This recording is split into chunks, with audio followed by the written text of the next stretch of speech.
ফেনীর নুসরাত জাহান রাফি হত্যা মামলার ডেথ রেফারেন্স ও আপিলের শুনানি শেষে আগামী সোমবার রায় ঘোষণার দিন ধার্য করেছেন হাইকোর্ট। বিচারপতি ভীষ্মদেব চক্রবর্তী ও এ কে এম রাশেদুজ্জামান রাজার দ্বৈত বেঞ্চ রায়ের তারিখ ধার্য করেন। 2019 সালের 24 অক্টোবর ফেনী নারী ও শিশু নির্যাতন দমন ট্রাইব্যুনালের বিচারক মামুনুর রশিদ এই মামলার রায় ঘোষণা করেন। রায়ে 16 আসামির প্রত্যেককে মৃত্যুদণ্ড দেওয়া হয়।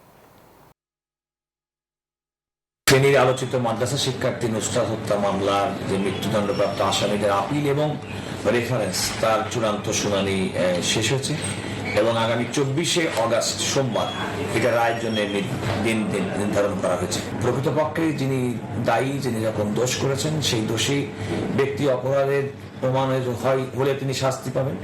যার বিরুদ্ধে অপরাধ প্রমাণ নেই, শুধুমাত্র আলোচিত ঘটনা, এরকম একটা প্রাসক্রিপটিভ থেকে যেন কোনো কারণে কোনো ব্যক্তির বিচার না করা হয়।